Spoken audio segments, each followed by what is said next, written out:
다음으로 화요일 대담 시간입니다. 올해부터 고향에 대한 건전한 기부 문화 조성과 지역경제 활성화를 위해 고향사랑 기부제가 시작됐는데요.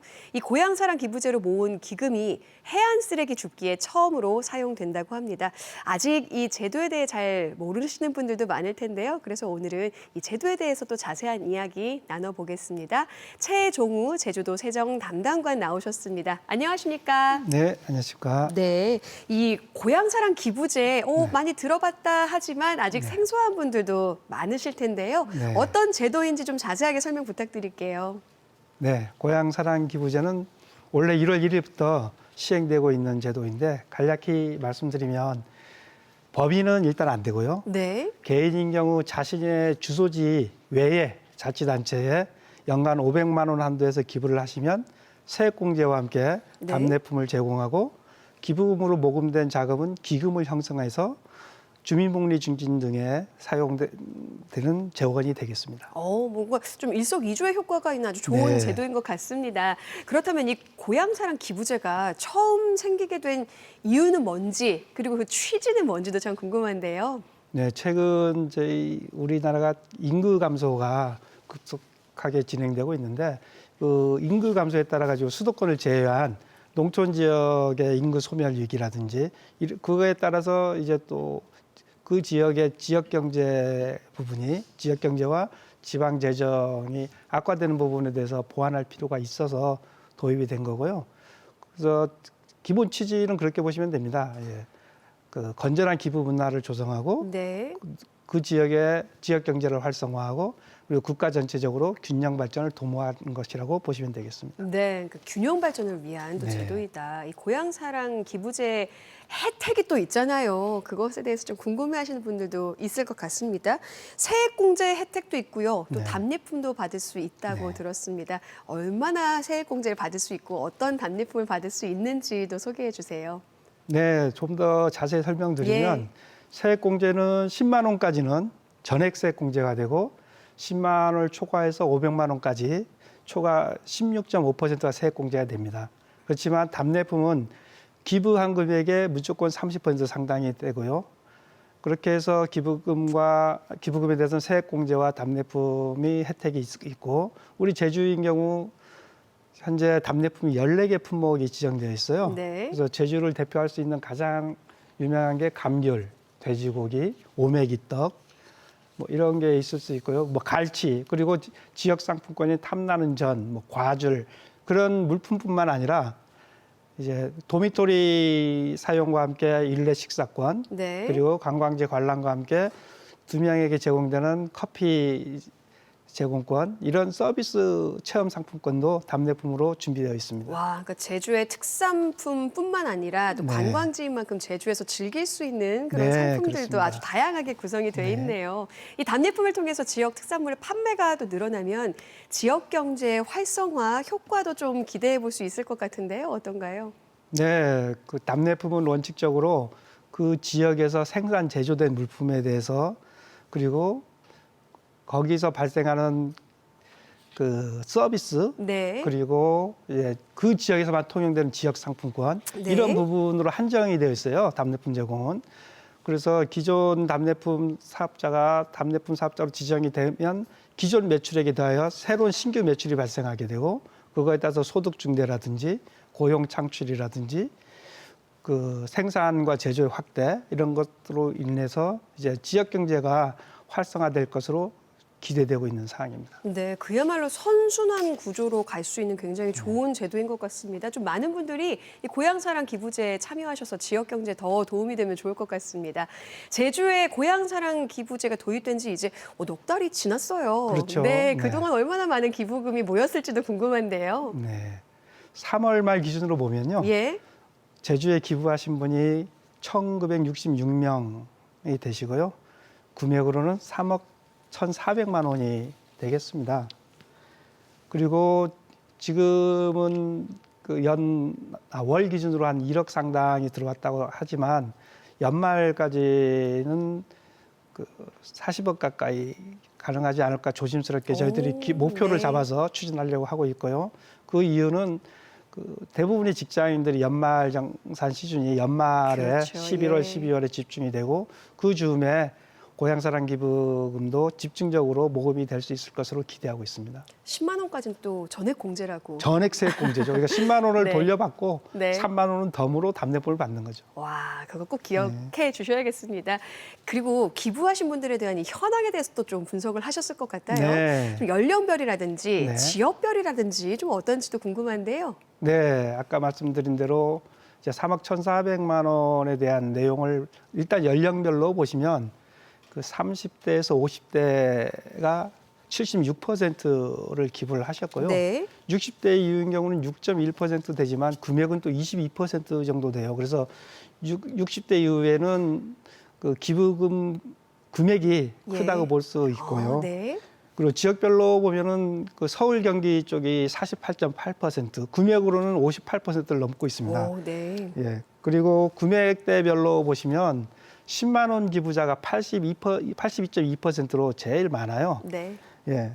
그래서 지금 말씀드린 통계 자료를 기초로 그 정리를 해보면 우리 제주인 경우는 다른 자치단체인 경우는 이제 인근 기초자치단체의 지역 주민이 그 상호 기부에 의해서 모아지는 특성이 좀 있다 한다면 예. 우리 제주인 경우는 이제 수도권 그리고 30대, 50대 그리고 이제 10만 원 상당의 기부가 대부분을 차지하고 있어서 저희가 훨씬 향후에도 그 지속적으로 기부를 받을 수 있는 가능성이 높은 것으로 그렇게 기대하고 있습니다. 네, 정말 목표액을 달성하고 또 초과할 수 있기를 또 기대해 네, 보겠습니다. 감사합니다. 이렇게 고맙게 모인 기금이 취지에 맞게 잘 쓰여야 할 텐데요. 앞서 말씀드렸듯이 모인 기금을 해안을 걸으며 쓰레기를 줍는 플로깅에 처음 사용하기로 결정이 됐어요. 네. 1호 사업에 이것을 결정한 데는 큰 이유가 있을 것 같은데요. 네, 아무래도 시행 초기다 보니까 저희 이제 기부금 규모를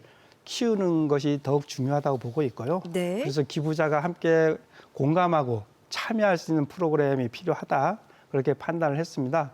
그렇게 해서 저희가 이제 청정 제주를 함께 얘기할 수 있는 것으로 이제 해변 보멍 쓰레기 줍깅 프로젝트 이 사업을 1호 사업으로 지정하게 되었습니다. 네. 그런데 원래 이 고향사랑 기부금을 활용한 제 1호 사업이요. 기부숲 조성 사업 아니었나요? 근데 이게 해안 쓰레기 줍는 것으로 바뀐 이유가 있을 것 같아요. 네, 바뀌었다기보다는 예. 그 일부 변화가 있는 건데요. 그 고향사랑 기부숲 사업과 해변보멍 줍깅 사업을 당초에 저희들이 2월경에 계획을 했었고, 그리고 고향사랑 기부숲 사업에 대해서는 먼저 홍보도 진행을 했던 건 사실입니다. 네. 그런데 이제 3월 말까지 기부 내용을 보시면 아직 3억 초반대고요. 그래서 이제 이런 그 고향사랑 기금의 상황이라든지 그리고 이제 하반기 6개월밖에 되지 않는 사업 시기에 조속히 재원을 투입해야 되는 부분이라든지 네. 이런 부분 그리고 이제 고향사랑 기부제의 기본 취지 이런 부분까지 용도 이런 부분까지 감안을 했을 때 우선 그 1억 상당 사업인 해변보멍 줍깅 사업을 우선적으로 하고 예. 나머지 금액에 대해서는 적립 후에 좀 더 숙고해서 결정을 하는 것이 낫겠다라고 하는 판단을 해서 일부 내용이 변경이 됐고요. 고향사랑 기부숲에 대해서도 그 당초 발표했던 내용에 따라서 사업을 하지 않겠다 이런 뜻이 아니라 사업을 진행은 하는데 예. 다만 재원이 예전에는 기금으로 재원을 조달할 계획이었지만 그것을 일반 회계 재원으로 해서 지속적으로 계속 추진할 계획에 있다라고 하는 것을 같이 말씀드리고 싶습니다. 그 기부숲 조성 사업도 일반 회계 재원으로 지금 네. 쭉 추진 중에 계신 거군요. 네, 그렇습니다. 아무래도 이제 좋은 뜻으로 모인 기금이니만큼 여러 가지 이제 좋은 곳에 쓰고자 심사숙고하고 네, 계실 것 맞습니다. 같습니다. 네. 그래서 또 사용처도 이제 좀 다양하다고 하셨는데 네. 또 그 밖에 어떤 곳에 쓰일 수 있을까요? 네, 우리 고향사랑 기부금법을 보시면요. 4가지 정도가 그 규정이 되어 있어요. 첫 번째가 취약계층 지원, 예. 두 번째가 이제 지역 주민의 문화예술 보건 중진, 그리고 세 번째가 지역 공동체 활성화, 그리고 그밖에 그 주민 복리 증진 등의 이 고향사랑 기금을 사용할 수 있도록 그렇게 되어 있습니다. 그래서 저희가 6월, 7월 중에 이제 아이디어를 공모하고 우리 도민들 상대로 해서 이런 내용들을 수렴을 해서 이제 내년도 기금 사업에 구체화시키고 그거를 고향사랑 기금 운영심의위원회를 열어서 이제 9월 말경에 내년도 기금 사업에 대해서는 결정할 계획입니다. 네. 그리고 이제 이 제주도 고향사랑 기부금에서 답례품이 아주 반응이 좋다고 들었습니다. 네. 이제 사업 초기이지만 앞으로 더 많은 답례품을 발굴하고자 많은 방안들을 또 고심하고 계실 것 같아요. 네, 다행히 우리 제주를 대표할 수 있는 답례품이 감귤 돼지고기 외에도 예. 이제 여러 가지가 있어서 이제 특히 요즘 기후 변화에 따라서 뭐 키위라든지 네. 애플망고라든지 뭐 이런 것들도 충분히 검토할 만하고요. 그리고 저희가 이제 각 고액 기부자들이 좀 있기 때문에 고액 기부자분께서는 수십만 원 상당의 때로는 500만 원 하신 경우는 150만 원까지도 그렇죠. 예. 답례품을 신청하실 수 있고 그래서 이제 고액 고급 답례품도 좀 필요하다라고 저희들이 판단하고 있고요. 그래서 이번 5월, 6월 중에 품목 확대를 계획하고 있고 그래서 7월부터는 그 고향사랑 기부에 따른 답례품을 현재의 2배 가까이 수준으로 확대를 계획하고 있습니다. 예. 그래서 이거 외에도 이제 답례품에 대한 불편사항 이런 것들을 공급업체에 대해서 철저히 관리를 하고 네. 불량이 없도록 하고 그리고 이제 일정 상품에 대해서는 매출액이 많이 커질 수 있잖아요. 그렇죠. 그 부분에 대해서는 이제 복수업체를 지정하는 방안도 함께 검토하고 있습니다. 그렇군요. 이 네. 고향사랑 기부제도 안정적인 정착도 굉장히 중요할 것 같습니다. 앞으로 어떤 노력을 펼칠 계획이신가요? 네, 아까 답례품, 고향사랑 기부금 통계 분석에도 나왔지만 저희들이 이제 연령에 맞춘 예. 그리고 지역에 맞춘 맞춤형 홍보가 있어야 되겠고요. 그리고 다른 지역과 차별화된 답례품과 기금 사업이 있어야 되겠고요. 그리고 제주를 사랑하고 기부해 주시는 기부자에 대한 우대 방안 이런 것들이 유기적으로 결합한 그 전략적 접근이 필요하다고 보고 있습니다. 그리고 고향사랑 기부제의 안정적 정착을 위해서는 이제 기부자들이 관심이 있는 사항 그리고 우리 제주에 대한 현안 사항 예. 이런 부분에 대해서 지정 기부 제도를 도입해서 네, 네. 이 고향사랑 기부금이 안정적으로 확대될 수 있도록 하는 것도 필요하다고 보고요. 네. 그리고 최근에 그 유명 연예인이나 기업인들이 지속적으로 우리 제주에 기부를 해주시고 계세요. 네네. 그래서 이 자리를 빌어서 감사하다는 말씀드리고요. 예, 예. 시간이 네. 없는 관계로 여기서 이미 네. 이제 인사를 드려야 될 시간이 됐습니다. 그렇습니까? 네. 네. 오늘 함께 해주셔서 정말 감사합니다. 네, 감사합니다.